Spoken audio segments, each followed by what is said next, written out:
Le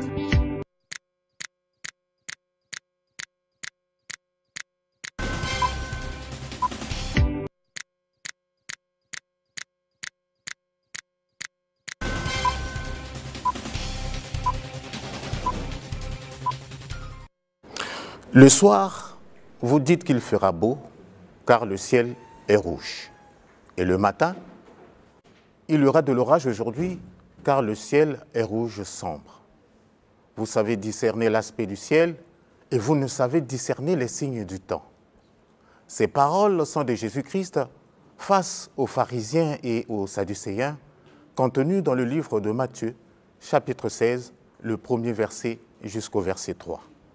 C'est dire combien avoir le discernement du signe des temps est important, voire impératif. Nous avons reçu ce matin dans Questions-Réponses l'apôtre Richard Fila-Saint-Eudes, pasteur de l'église Mission évangélique L'œuvre de Dieu.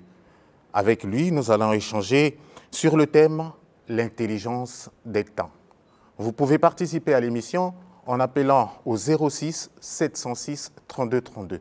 06 706 32 32. Apôtre, bonjour. Bonjour, mon frère.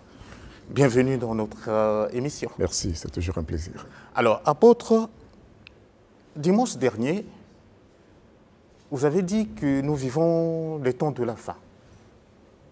Alors, nous voulons savoir quels sont les enjeux du moment présent et quelles devraient être les priorités des chrétiens. Merci.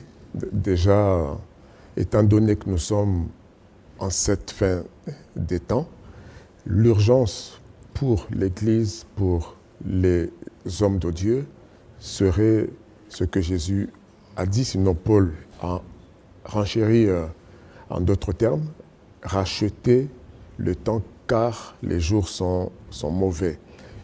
Et Pierre dirait qu'il nous faut hâter l'avènement du Seigneur. Il faut prêcher le retour de Jésus, il faut réveiller ceux qui dorment par rapport à cette urgence de temps. Ce monde et toute sa convoitise passent, dit la parole de Dieu. Ce monde et toute sa convoitise passent, mais ceux qui ont la parole demeureront éternellement. Donc, par rapport à votre question, pour l'Église, pour les hommes de Dieu, pour les chrétiens, il est plus que jamais, comme Jésus a dit, de préparer sa robe, car l'épouse n'est pas loin. Nous avons suffisamment de signes que nous sommes réellement à la fin des temps. Il faut prêcher la repentance, prêcher la conversion à Dieu. Si vous permettez, j'ai une lecture sous mes yeux. Je ne pourrais pas dire mieux que Éphésiens chapitre 5 à partir du verset 5. Car sachez-le bien, aucun impudique ou impur, cupide, c'est-à-dire idolâtre, n'a d'héritage dans le royaume de Christ et de Dieu. Que personne ne vous séduise par des vains discours, car c'est à cause de ces choses que la colère de Dieu vient sur les fils de la rébellion. N'ayez donc aucune part avec eux. Autrefois, vous étiez ténèbres et maintenant vous êtes lumière dans le Seigneur. Marchez comme des enfants de lumière, car le fruit de la lumière consiste en toutes sortes de bonté, de justice, de vérité. Examinez ce qui est agréable au Seigneur et ne prenez point part aux œuvres infructueuses des ténèbres, mais plutôt condamnez-les. Car il est honteux de dire ce qu'ils font en secret. Mais tout ce qui est condamné est manifesté par la lumière, car tout ce qui est manifesté est lumière. C'est pour cela qu'il est dit, réveille-toi, toi qui dors, relève-toi d'entre les morts, et Christ t'éclairera. Prenez donc garde, rachetez le temps, car les jours sont mauvais. Donc, en faisant une lecture des temps actuels, il est plus que jamais de dire ces choses publiquement.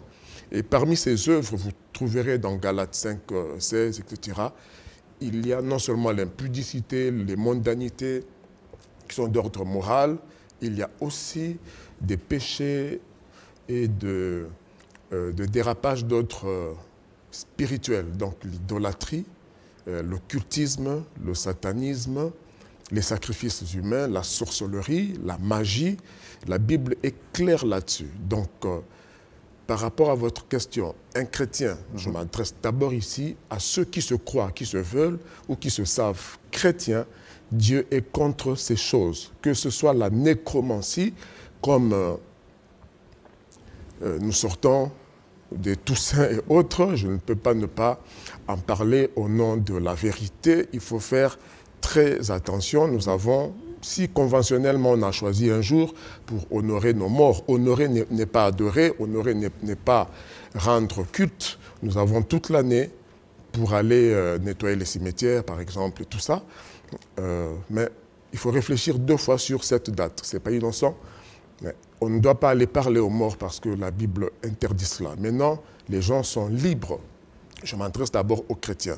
Ceux qui ne le sont pas doivent savoir que la vérité est dans la parole de Dieu et dans la vie et dans la bouche et les écrits de Jésus. Il faut se conformer à ce que la Bible dit. Si c'est un cas d'ignorance, le pardon de Dieu est encore disponible. Il suffit de se repentir et Dieu vous fera grâce. Oui, apôtre, en termes de mesures à prendre, j'ai entendu, vous avez parlé aussi des condamnations des œuvres du diable. Oui. Oui, mais à propos, on ne sent pas cette mesure s'appliquer, par exemple, auprès des hommes de Dieu. Vous ne condamnez pas ouvertement vos collègues qui font du mal. Est-ce que, à part cela, y a-t-il un cadre qui régule un peu le comportement des hommes de Dieu par rapport au moment, quoi, parce que les hommes de Dieu ne sont pas aussi saints qu'on le dit. Hein. Oui, je salue les efforts que je vois dans cette ville particulièrement, bien que ce n'est pas encore parfait. Quand vous voyez des confédérations, vous voyez des plateformes, c'est aussi dans le but de réguler un peu les églises et puis recadrer du point de vue éthique, comportement et autres, la vie des hommes de Dieu. Donc le cadre, c'est aussi cela. Et dans chaque église, dans des plateformes, je crois qu'il y a des efforts justement pour que ces choses ne fassent pas partie du quotidien de l'église. Il y a des efforts que nous encourageons. Je rappelle le numéro par lequel vous pouvez nous joindre, 06 706 32 32. 06 706 32 32. Apôtre, parlons des enjeux du moment. Ici et là, nous parlons du combat écologique, sur l'environnement, beaucoup de séminaires, beaucoup de congrès, beaucoup de choses. Plein de chefs d'État ont pris cette mesure et les ont mis en avant.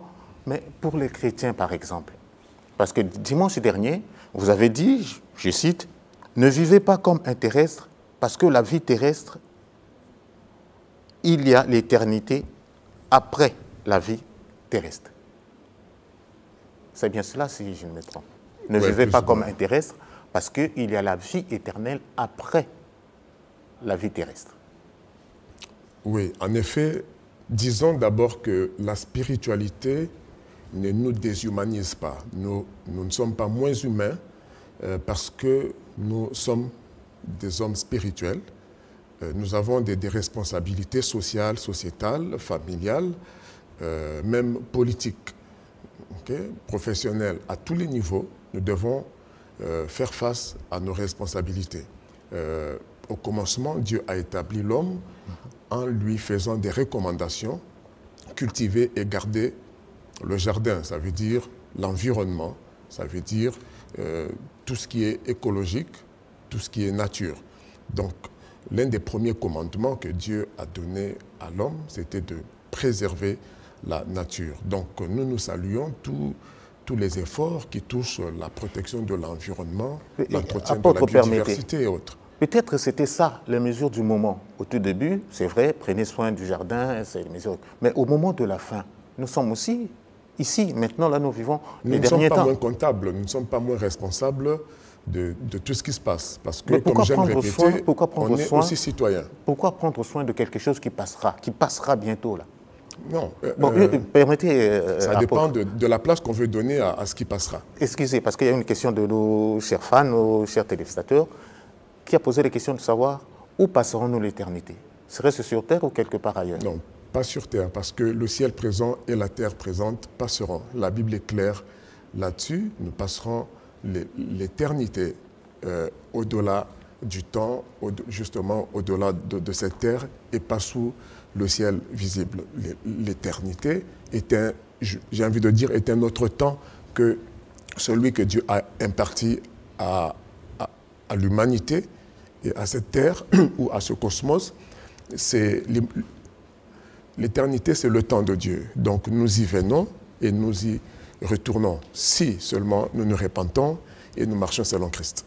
Et par rapport à ces derniers jours, est-ce que c'est vraiment prioritaire de se soucier de l'écologie? Oui, on appelle ça l'écothéologie.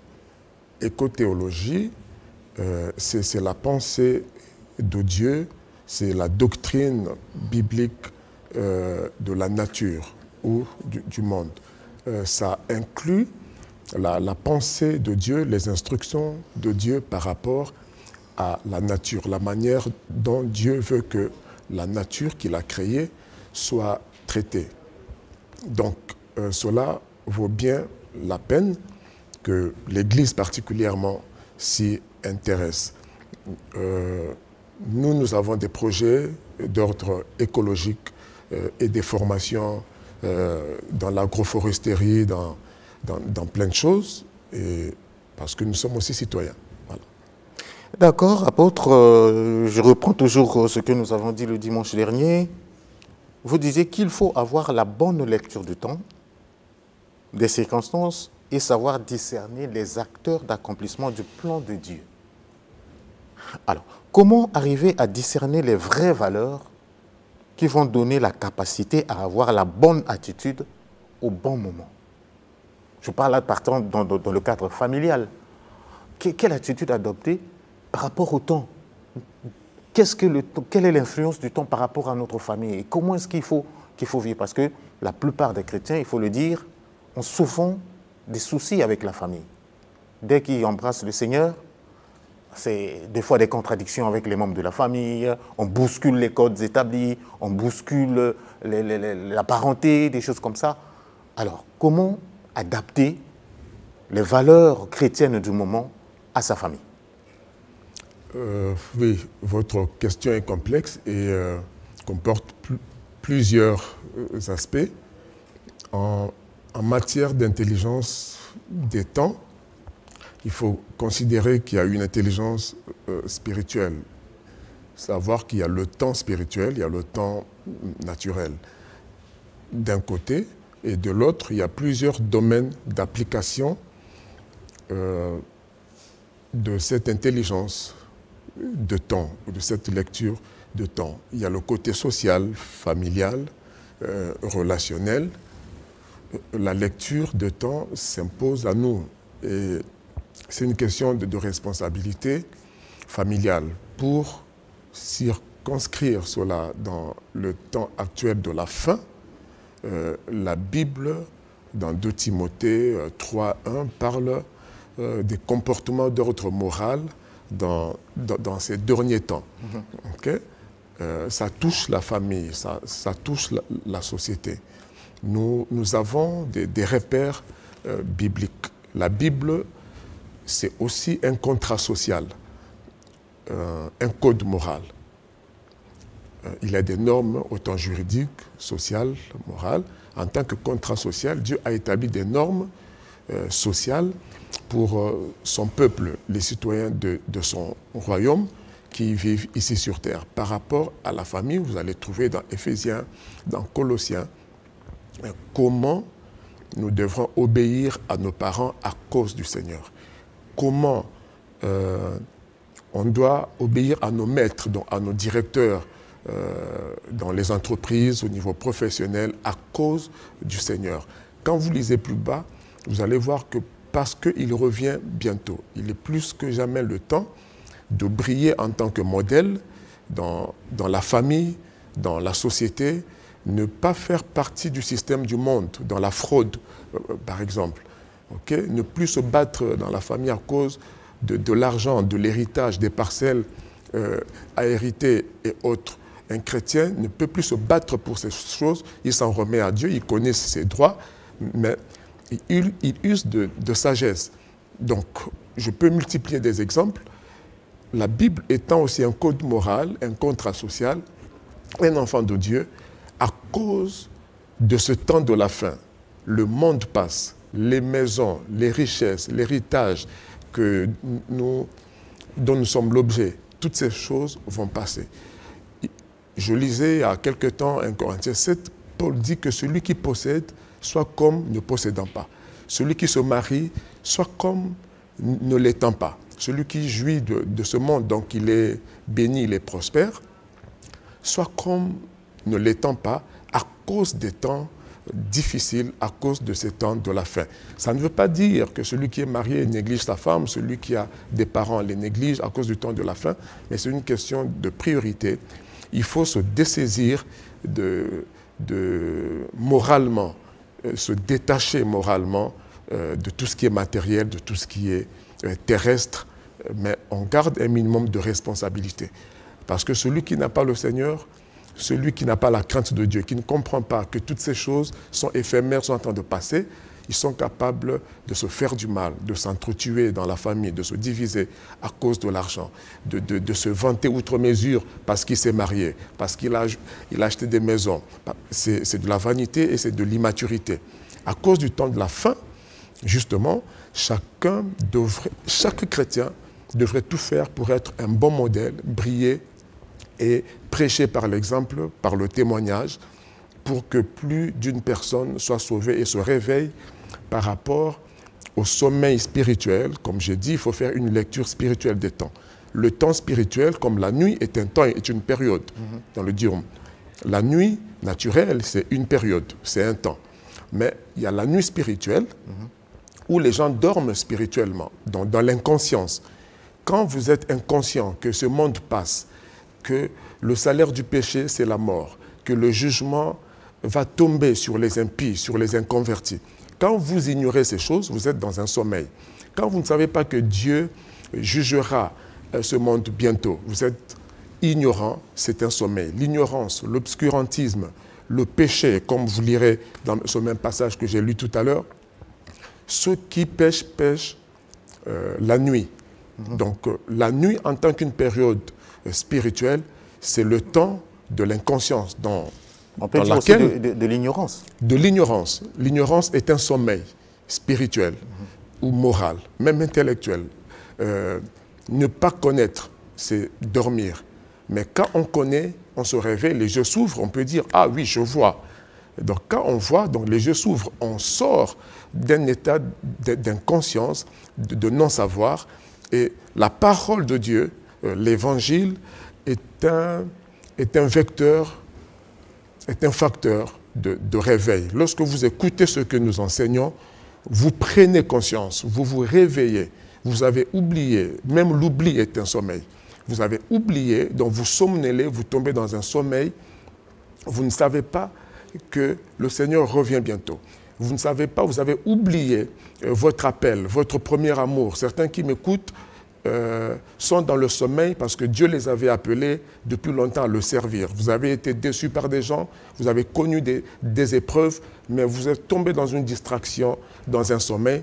Quand vous entendez ces paroles, Dieu est en train de vous réveiller, de vous rappeler à l'ordre. De telles paroles, vous pensez que vous êtes là dans votre salon par hasard, mais Dieu s'adresse à quelqu'un qui est en train de me suivre. C'est le temps pour vous de vous réveiller. Pour les uns, du sommeil et de la nuit de l'ignorance, d'autres la nuit du péché, dans la prostitution, dans les égarements. Vous étiez chrétien, vous êtes aujourd'hui dans certaines loges qui n'honorent pas le Seigneur, vous ne savez pas comment s'en sortir, il est encore possible. Réveillez-vous d'entre les morts. Les morts, selon Éphésiens 2, ce sont ceux qui marchent dans le péché, dans l'ignorance, dans l'inconscience. Nous étions aussi de leur nombre, dit la Bible, mais il nous a été fait la grâce par la miséricorde de Dieu de se réveiller de notre sommeil. C'est le temps pour vous. Apôtre, vous avez dit tout à l'heure que l'évangile aussi, c'est un facteur de réveil. Une question de nos chers téléspectateurs. L'évangile du moment, on a comme l'impression que c'est tourné beaucoup plus vers l'argent. Existe-t-il un culte où, à la fin, on ne demande pas l'argent? De nos jours. Non, il faut dire que demander de l'argent n'est pas moins biblique. Jésus s'est tenu même devant le panier d'offrande pour apprécier ce que les gens apportaient. Il a dit, donnez, vous sera donné. Apportez dans la maison de Dieu, c'est biblique. Je vous apprends que ce serait la dernière question parce que le temps qui nous en est passé... C'est biblique. Il est plus que jamais le temps, à cause justement de ces derniers temps, que l'on replace la vérité à sa place. Prêcher l'argent pour l'argent, c'est de la cupidité, c'est servir maman.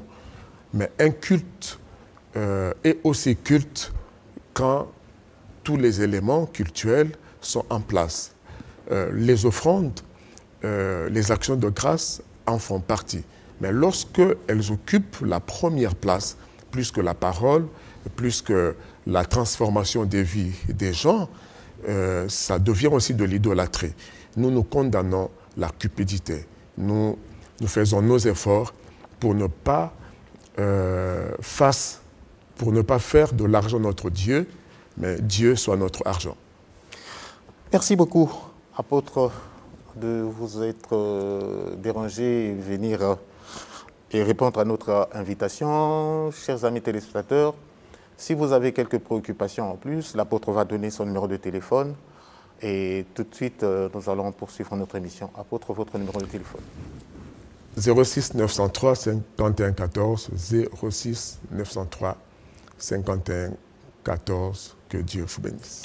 Alors tout de suite, nous allons suivre la prédication du prophète William Aaron Branham dans le temps du réveil. C'est le tabernacle de la voix du 7e ange.